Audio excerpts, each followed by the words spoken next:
ক্রুদ্ধ লোক সবসময় বিষময় কথাটি বলেছিলেন কনফুসিয়াস। আজকের যে অধ্যায়টা আলোচনা করব তা হলো এভাবে চললে অকৃতজ্ঞতা আপনাকে চিন্তায় ফেলবে না। সকালবেলা ঘুম থেকে উঠেই যথারীতি সেই দম চর্চা। আর তোমরা আমার কণ্ঠস্বর শুনে বুঝতে পারছো যে আমার কি পরিমাণে ঠান্ডা লেগেছে। দম চর্চা করতে করতে আমি কিছু বাইরের দৃশ্য দেখি। এক মহিলা এভাবে শাক টুকিয়ে নিয়ে যাচ্ছে বিক্রি করার জন্য। এখানে একটা কিশোর ছেলে আছে, সে প্রায় সময় এরকমের ন্যাংটা হয়ে ঘোরাঘুরি করে, সম্ভবত মানসিক ভারসাম্যহীন।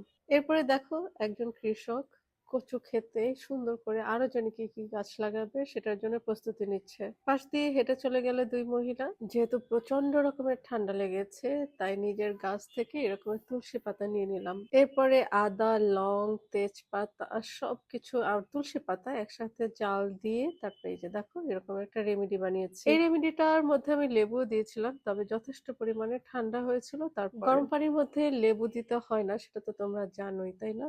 লেবু দিলে সে লেবুর গুণাগুণটা নষ্ট হয়ে যায় গরম পানিতে। ডেল কার্নেগির লেখা দুশ্চিন্তা মুক্ত নতুন জীবন করার নতুন একটা অধ্যায় চলে গেছি। এভাবে চললে অকৃতজ্ঞতা আপনাকে চিন্তায় ফেলবে না।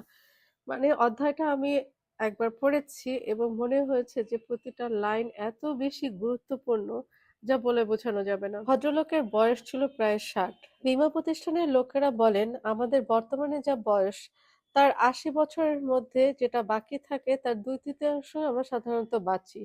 এই লোকটি ভাগ্যবান হলে হয়তো আর ১৪-১৫ বছর বাঁচবেন, অথচ তিনি তার বাকি জীবনের একটি পুরো বছর শুধু তিক্ততা আর মেজাজ খারাপের মধ্যে দিয়ে নষ্ট করেছেন, শুধুমাত্র অতীতের একটি ঘটে যাওয়া ব্যাপার নিয়ে। সেই ব্যাপারে এরকম ঘ্যানর ঘ্যানর না করে তিনি অবশ্যই আত্মসমালোচনা করে জানার চেষ্টা করতে পারতেন কেন তিনি ধন্যবাদ পাননি। যে ঘটনার জন্য তার রাগ ঘটে সেটা প্রায় ১১ মাস আগে, অথচ তিনি এখনো সেটা ভুলতে পারেননি। তিনি তার ৩৪ জন কর্মচারীকে মোট $১০,০০০ বড়দিনের বোনাস হিসেবে দিয়েছিলেন প্রত্যেককে, প্রায় $৩০০ করে।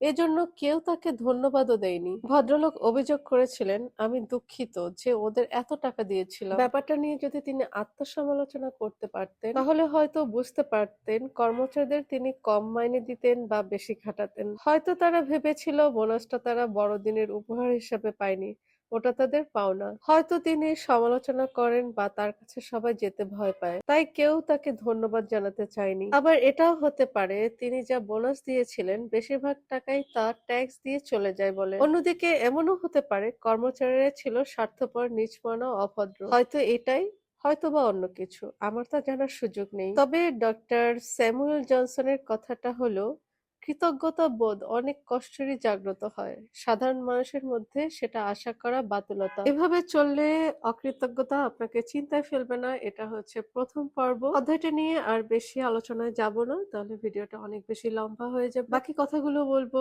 হচ্ছে পরবর্তী ভিডিওতে।